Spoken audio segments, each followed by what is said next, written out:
E aí, meus queridos, tudo bem com vocês? No vídeo de hoje a gente vai trocar uma ideia sobre as ações do segmento de aviação. A gente vai olhar alguns indicadores da Gol, da Azul e da Embraer e ver se talvez faz sentido para nós investidores se expor a essas ações investindo no segmento de aviação. Se você curtiu essa ideia, dá o like, se inscreve no canal, dá essa força aí pra gente bater 200, 300 mil inscritos. E lembrando que nada do que for dito aqui é uma recomendação de investimento, hein? Bora!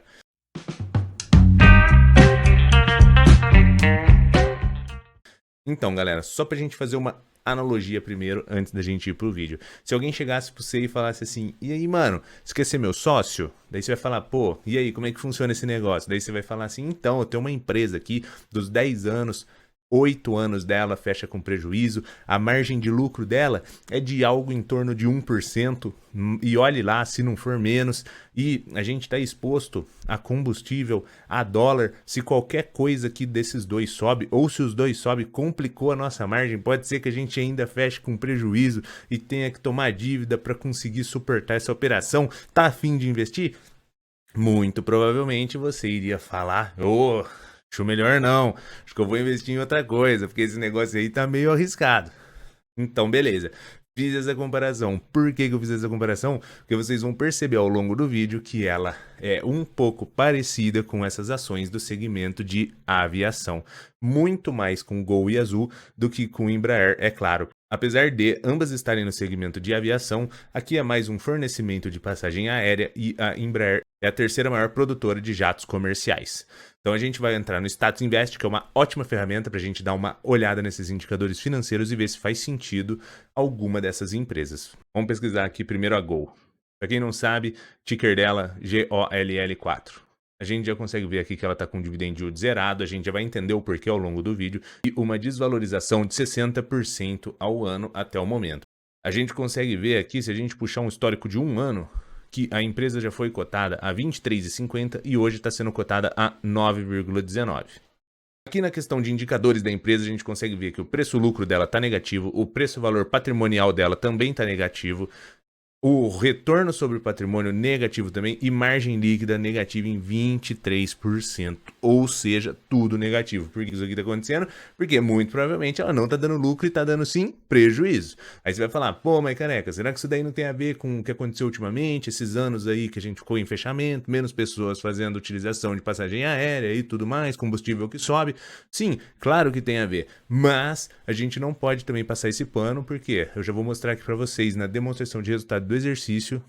Quando a gente olha aqui na demonstração de resultado do exercício da Gol, a gente consegue ver que talvez, eu acho que não foram só esses 2 anos, esses 2 anos sim complicaram ainda mais a situação da empresa, porém de 10 anos, 8 deles foram fechados com prejuízo, ou seja, não é um segmento fácil, é um setor complicado, com grande exposição a diversas coisas e qualquer coisinha aqui pode já mexer na sua margem. A gente já deu uma olhada ali na DRE, que é a demonstração de resultado do exercício, aqui eu vou trazer para vocês o balanço patrimonial dela. Eu sei que para vocês que não são contadores pode ser algo complexo e se perguntar por que você está mostrando isso daí? Por causa do seguinte, o que são ativos na contabilidade?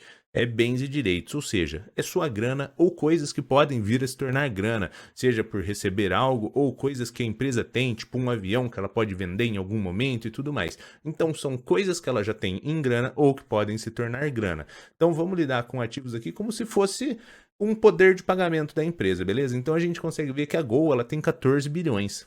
E passivos, o que são passivos? São as obrigações, ou seja, tudo que ela tem que pagar, funcionário, processos, impostos, tudo que a empresa tem de dívida entra aqui. E a gente consegue ver que ela tem 35 bi, ou seja, ela tem muito mais do que o dobro de dívida do que de grana ou coisas para se tornarem grana, caso sejam recebidas ou vendidas.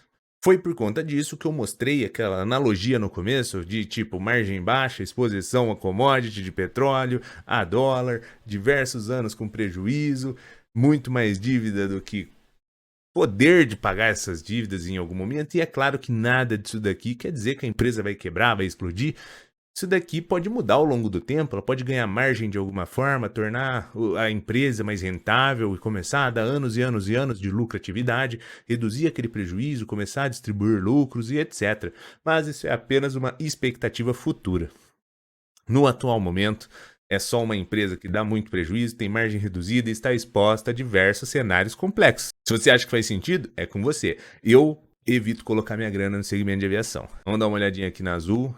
Azul a gente consegue ver aqui que ela também já foi cotada a 44, ou seja, está com uma desvalorização de 71%, está sendo cotada agora a 12,47. Para quem não conhece, o ticker é AZUL4 e também está com dividend yield zerado, né? Igual a Gol. Quando a gente desce aqui para os resultados, tá um pouquinho melhor a situação, pelo menos tem um preço-lucro positivo, que significa que deu lucro, né? Porque senão esse número aqui estaria negativo, mas ainda assim, muitas métricas não agradam tanto, porém já tem uma margem líquida positiva, o ROI ainda se encontra negativo, mas teve um aumento de receita. Porém, por mais que um ou outro indicadorzinho ali esteja um pouquinho mais interessante, talvez, do que a da Gol, quando a gente pega aqui a questão da DRE dela, que são os resultados, a gente consegue ver também que de 8 anos, 6 deles foram com prejuízo, ou seja, o segmento é complicado, as empresas deles geralmente quebram ou passam por uma série de endividamentos para conseguir se manter operando no segmento. Para a gente dar uma olhada aqui também na questão de balanço patrimonial, mesmo assim a gente consegue ver que a empresa tem 18 bi de bens e direitos, ou seja, de grana ou coisas que podem se tornar grana, e 36, quase 37 bi de dívida, ou seja, o dobro também. Ambas as duas empresas, elas têm uma dívida muito maior do que a capacidade delas de pagar. E é claro que, como eu comentei no outro caso, isso não necessariamente quer dizer que as empresas não conseguirão ganhar margem e se tornar rentáveis ao longo do tempo. Mas, com base nos indicadores, a gente consegue ver que a expectativa ela não é tão agradável por conta dos exercícios com prejuízo, margem reduzida e todos esses problemas aqui que vem ocorrendo. Aí você pode falar assim para mim, pô, careca, mas eu curto muito o segmento de aviação, eu sou apaixonado pelo segmento de aviação, ou eu sou estudioso do segmento de aviação, ou eu trabalho com o segmento de aviação e eu quero investir.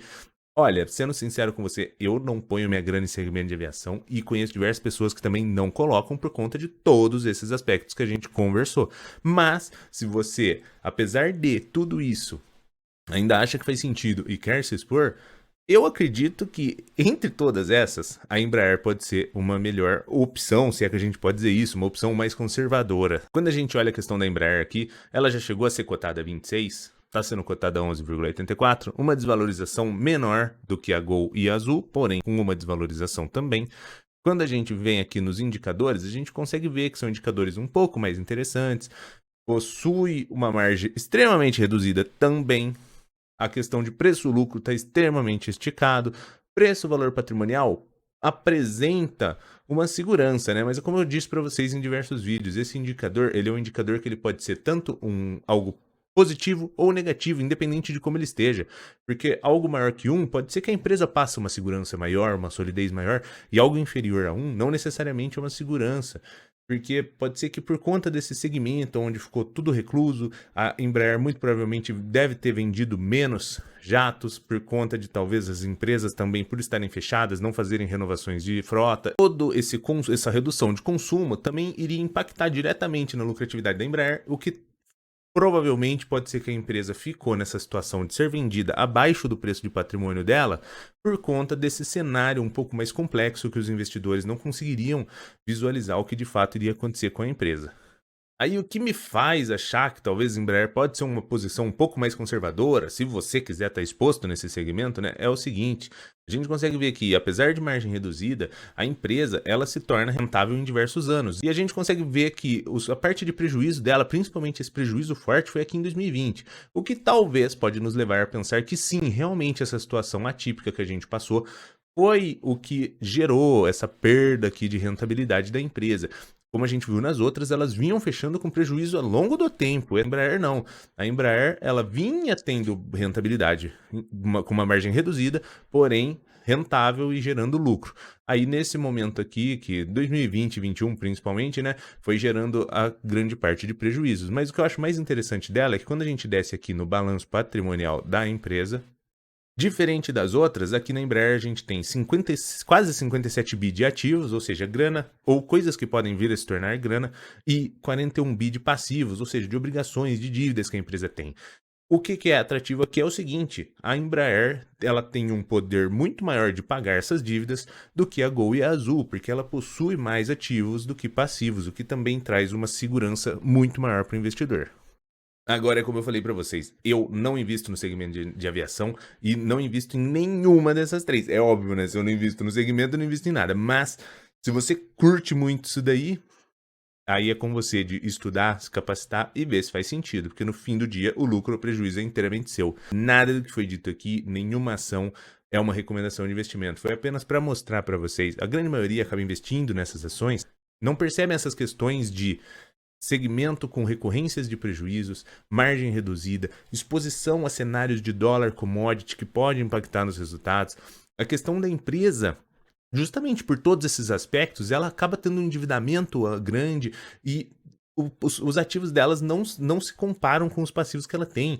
Então acaba trazendo um risco muito maior ainda para o investidor. Na questão da Embraer, muda um pouco o cenário, acaba talvez sendo um pouco mais rentável em alguns momentos, em alguns exercícios, o que talvez para o investidor que realmente queira investir nesse segmento pode ser uma opção. Se você curtiu esse vídeo, dá o like, se inscreve no canal, compartilha com o amiguinho, dá essa força aí pra gente bater 200, 300 mil inscritos e bora, valeu!